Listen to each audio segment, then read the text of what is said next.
advocacy, education for all, promoting equal access to quality education regardless of background, location, or financial status.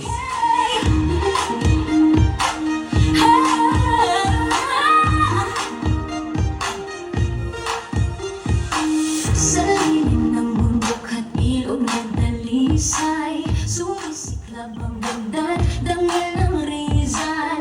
Kabataang may puso, talino tapang, sa entabladong ito'y Lester Apelado Landaos mula sa bayan ng Cainta.